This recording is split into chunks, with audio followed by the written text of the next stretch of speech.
Virtually everyone on the earth, regardless of religion or nationality, recognize that there is some form of battle raging in the world around us between the forces of good and evil. A colossal struggle between light and darkness, truth and error, oppression and freedom, right and wrong, and ultimately life and death.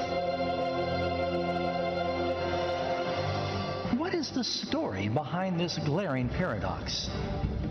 Many religions, including the Bible, teach that beyond the three-dimensional veil of our physical world we see, there's another very real spiritual world we cannot see.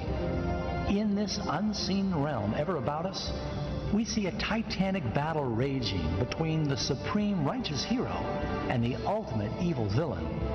The big question is, who are these primary players?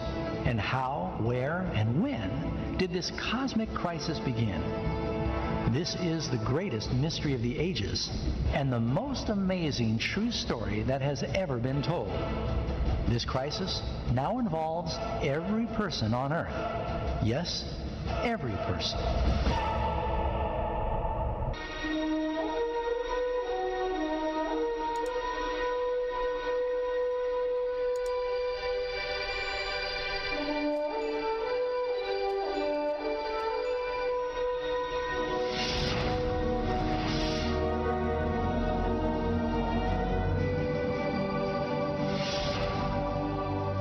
Our story begins long ago in the very capital of the universe, in a place called heaven that was filled with angelic beings who delighted to do the will of God. Under the Creator's just and loving government, all of heaven enjoyed an existence of happiness and perfect bliss. The supreme prince of heaven and commander of the angels was the all-powerful and loving Son of God. Most know him by the name he took when he came to earth, Jesus. He was one in purpose and mind with God the Father. Heaven, under the compassionate rule of Father, Son, and Spirit, proved to be a place of wonder, peace, and joy. But God created one extraordinary angel to serve as leader of the entire heavenly throng. The Bible tells us that his name was Lucifer, which means light bearer. This cherub was the greatest of God's created beings and held the position closest to God's throne and directly under Jesus in heavenly authority. Yet, God foresaw the misery Lucifer was about to introduce into the kingdom of light. As Lucifer began to ponder his own beauty and power, his heart gradually started to change. He allowed his focus to turn away from God, and he directed his love upon himself. For you have said in your heart, I will ascend into heaven. I will exalt my throne above the stars of God. I will ascend above the heights of the clouds. I will be like the Most High. Now, for the first time in the history of eternity, Lucifer began violating these perfect principles. Lucifer knew if he was to ever share the power and status of God, he would need support. So he went to work. He began to deviously circulate among the other angels, planting seeds of doubt and discontent regarding God's leadership. At the same time, he would subtly highlight his own virtues. He insinuated that God was abusing his divine power, and his law was restricting the true freedom and happiness of his creatures. With his clever reasoning and unrivaled powers of influence, Lucifer managed to persuade a great number of the angels to join him in his mutiny. As Lucifer and his supporters brought the rebellion to the forefront, the Lord knew that there would be no peace if they were allowed to remain in heaven. A line must be drawn, action taken, and the rebels evicted. But Lucifer supporters would never go willingly or peacefully. The next step was war. And war broke out in heaven.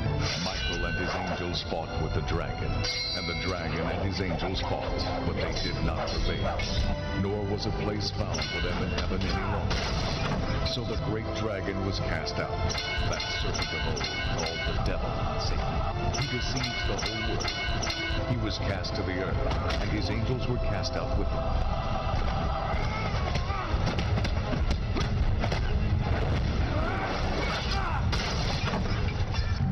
But what next?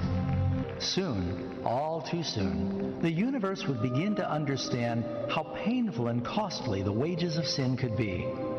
For the war was not over. It had only just begun. Lucifer, the light bearer, had now become Satan, the adversary.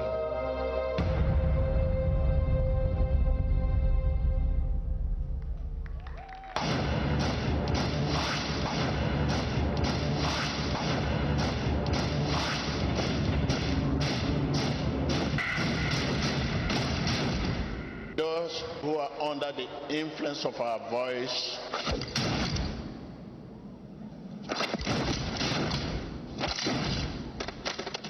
we salute your faith. If you fail to part with little, more may never come.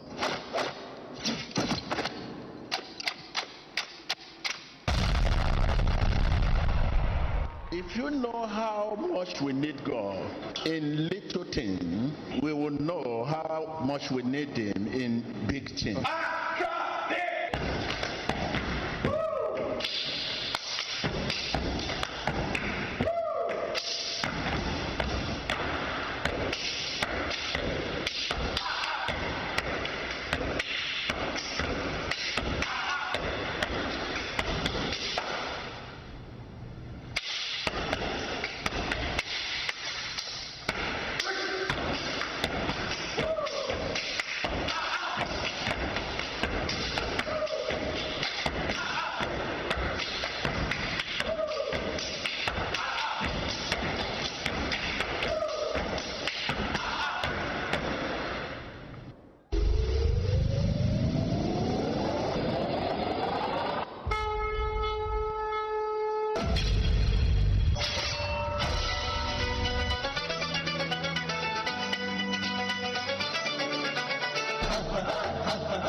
Fear is a more deceptive enemy than Satan himself.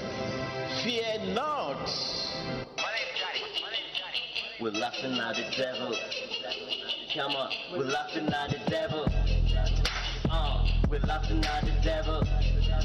Come on, we're laughing at the devil. Scared of the devil because I got my ready man to tell the devil stay back, cause I gotta go.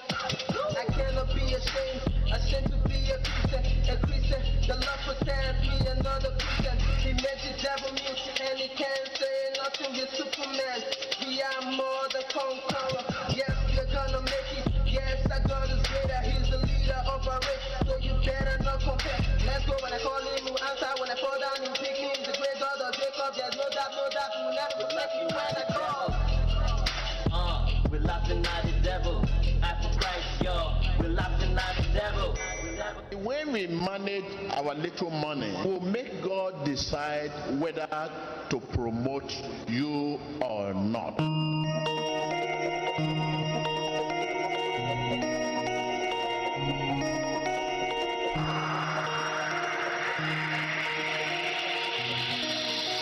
I'm OG, y'all new to the game.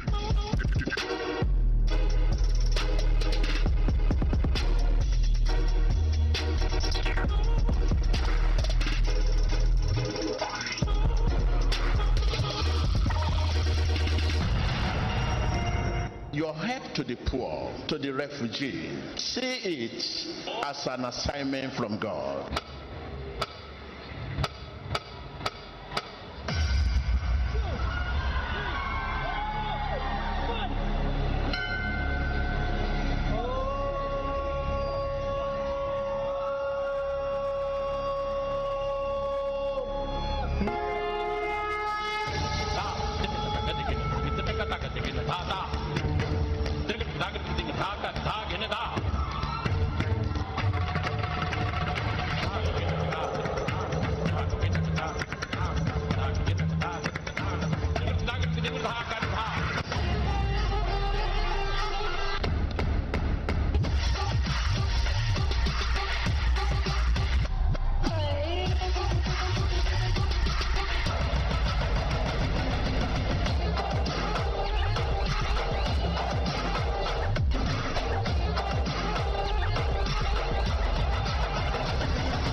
If we know we need God to look, to walk, to sit, to stand, we will not have certain occasion for prayer. Why so serious?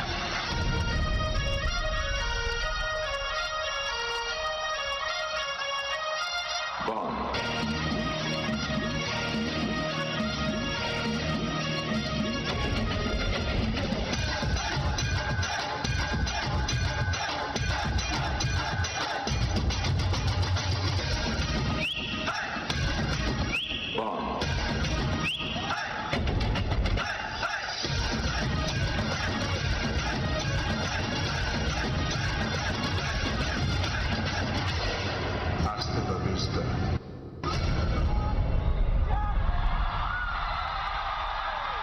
It is never proper to base faith on our improvement after prayer.